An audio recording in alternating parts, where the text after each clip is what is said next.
Hello everybody, welcome to Happy Plate. My name is Jewel. Thanks for joining us. I have a bizarre story for you guys today, and we're gonna be eating, depending on where you're from. Some people call them hoagies, submarines, grinders, yeah. Submarine is a sub.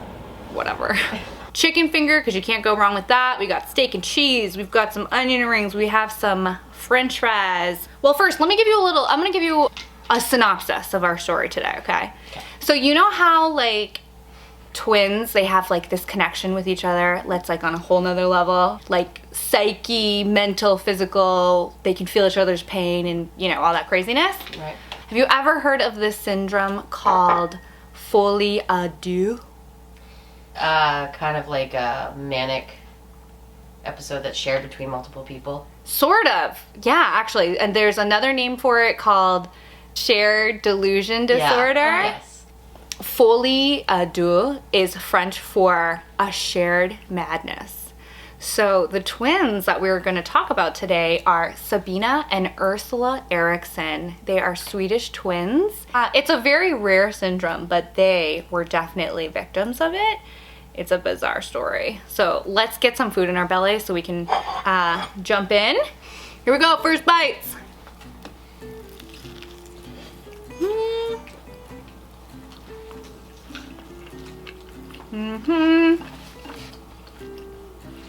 Let's try these onion rings. I haven't had a sub in so long.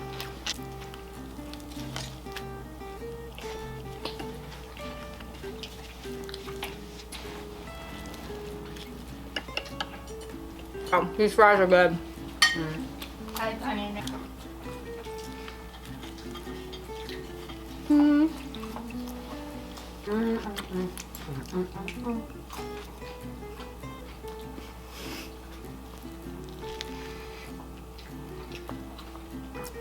Get a couple You're more. So hungry still?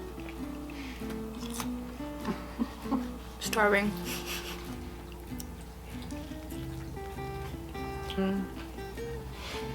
I did.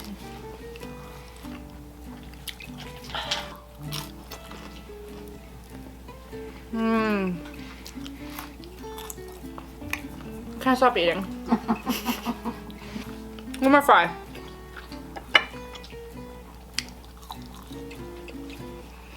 I'm in my happy place right now.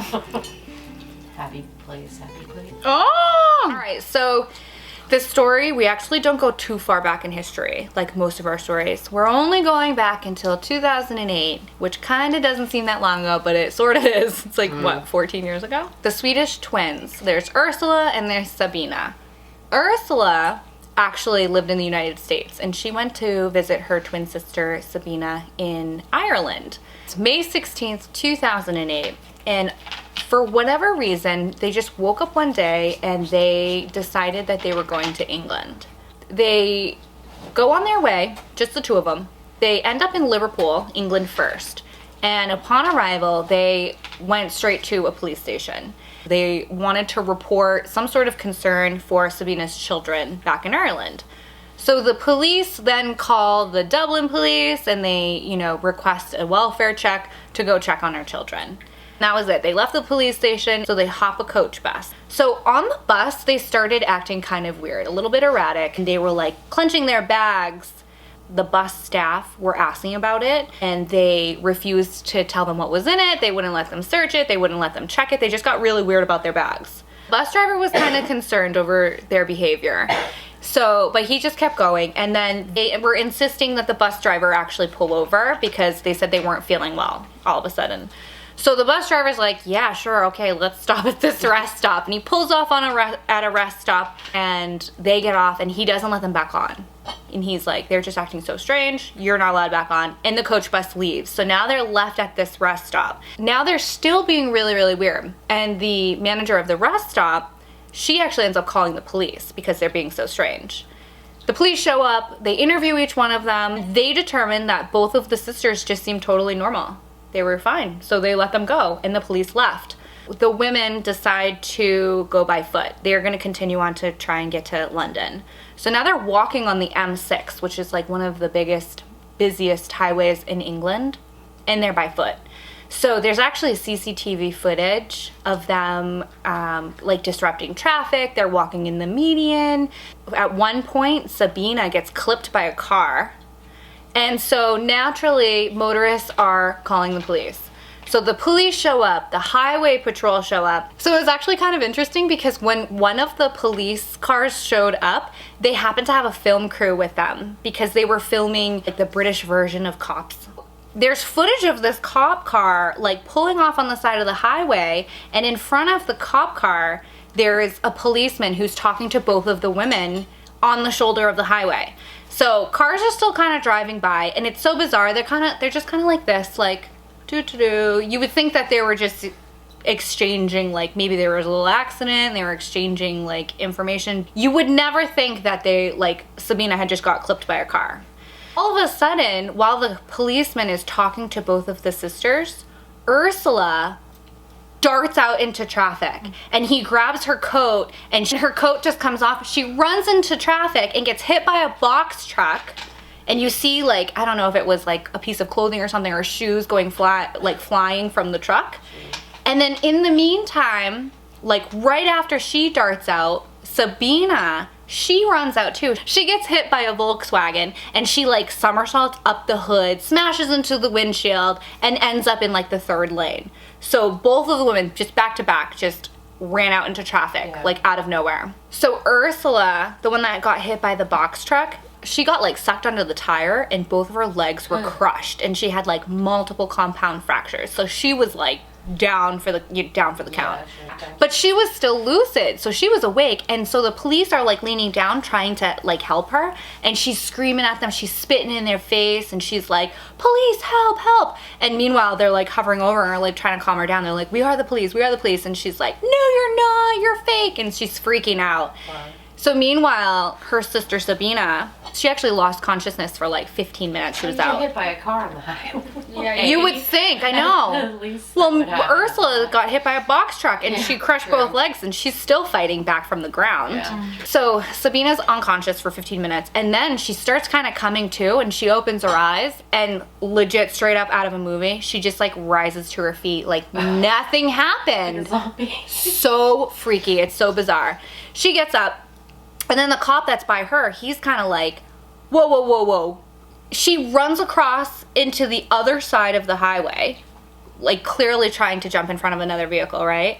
And the cop chases her, and they're like, at this point, like traffic started slowing down or even stopping. So she's just kind of on the other side of the highway now with another cop, and he's trying to like calm her down and go towards her, and she's just backing up and dodging him. She's like freaking a defenseman, like during a Super Bowl or something. She's like two-stepping sideways or whatever. So she's on the other side of the highway now, right? Of course, the cops are still trying to go after her. She straight up takes off her jacket. She's like squaring up now. Like she looks like she's ready to box. Yeah. So I think some of the other cops and some of the motorists were like, okay, she's like gonna fight this cop. So all of these other people come over, and they're trying to like calm her down, and she's just not having it. She's yelling over at Ursula on the other side of the highway, they're gonna steal your organs. Yeah. It took 6 people to finally restrain her, and they still had a hard time. There were still feet like flying by everyone's face. Now granted, she got clipped by a car before they even showed up, and then got hit by a car and was unconscious for 15 minutes. So they said that she had like freakishly superhuman strength. So they had 6 of them. Adrenaline. Probably, yeah. Or just whatever psychosis she had going on. They finally get her down, and she's like face down on the ground, and she's still screaming, and she's dropping F-bombs and screaming at the police, and it was just madness. Ursula ended up getting airlifted to the hospital because she was in pretty bad shape. Both of her legs were just totally crushed. And Sabina ended up taking an ambulance to the hospital. So Ursula was admitted.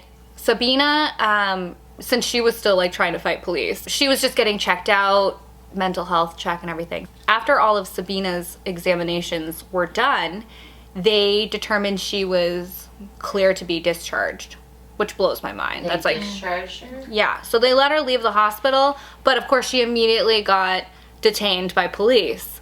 So yeah, fighting with them. Well, one of the cops that was trying to restrain her, I think it was a female cop actually originally, when she first regained consciousness, she punched her in the face.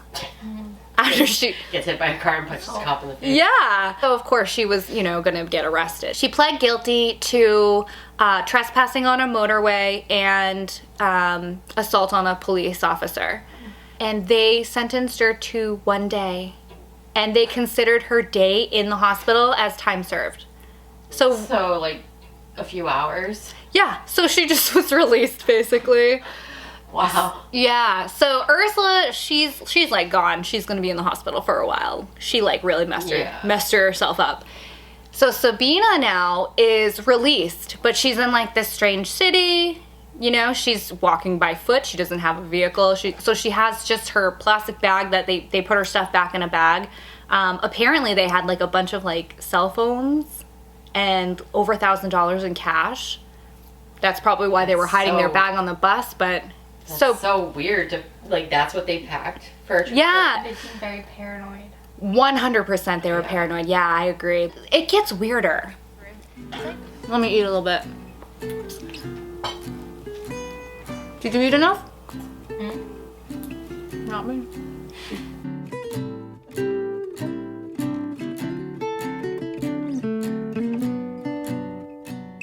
So now she's just kind of roaming the streets by foot.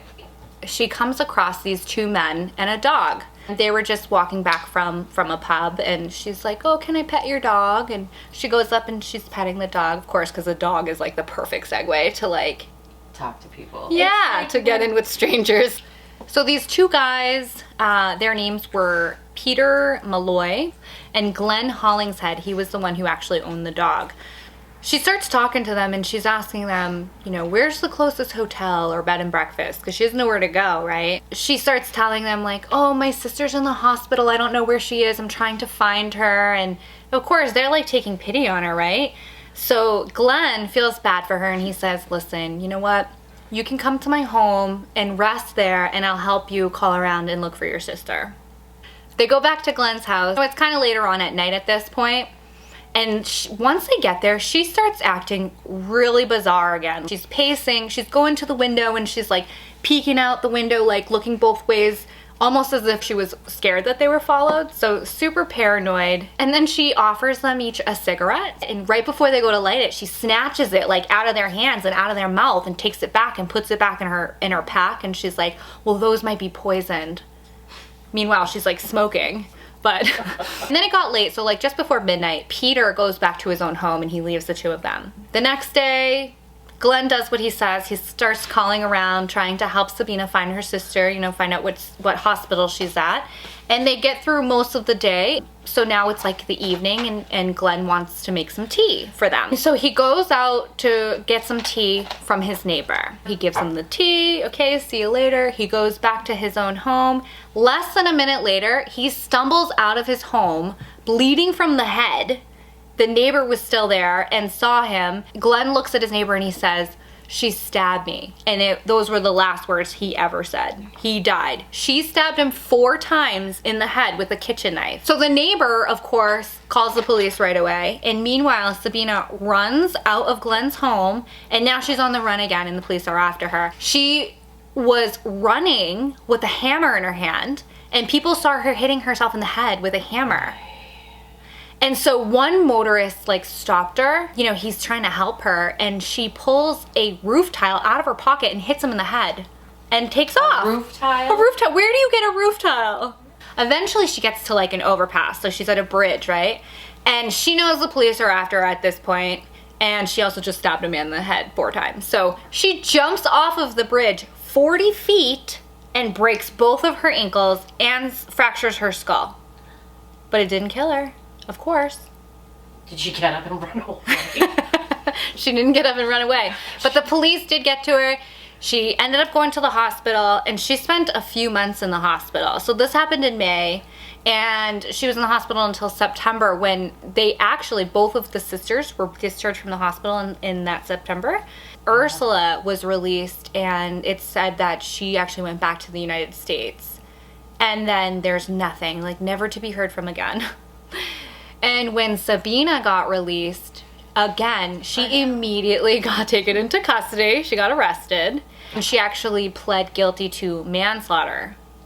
But when she was being questioned, everything they asked her about the stabbing, about like her and her sister running into traffic, like all this bizarre stuff, she just said no comment. That was it. The defense claimed that she inherited the secondary insanity from her sister Ursula, who was like the primary insane person, and that this was a case of folie à deux, or shared delusional disorder.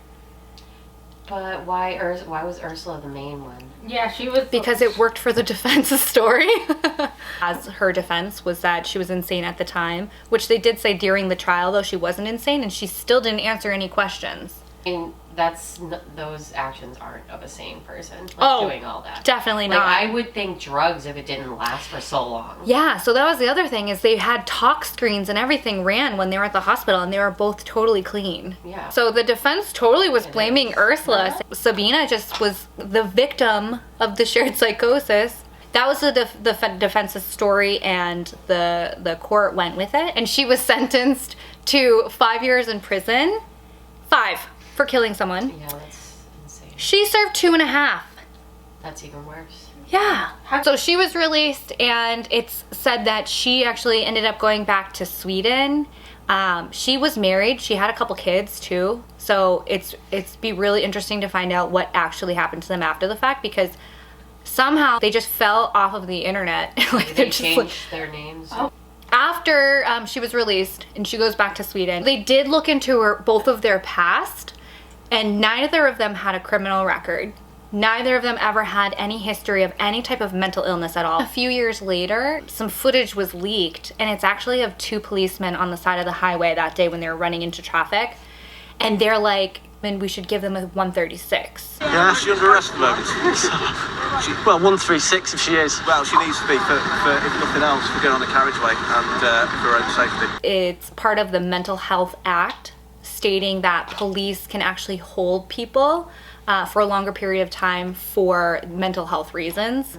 So they definitely were considering it. I mean, obviously, like, there are people running into traffic repeatedly. Right. Why would you not give them a 136? Right. You know? Like, what were they thinking? If those police officers had given her a 136, she would have been held for longer, and they would have had to go further into like the mental health, and and psych would have been involved a little bit more. You would think that being because they're running into traffic, doing it to themselves, fighting officers.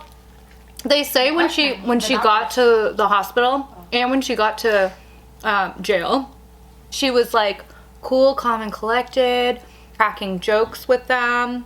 It seems like when you hear different parts of the story, Yeah. it's almost like they could just turn it on and off like a switch.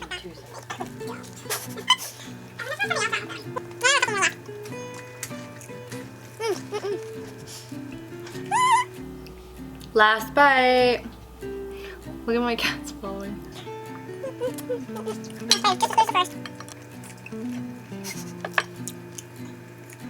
Happy plates.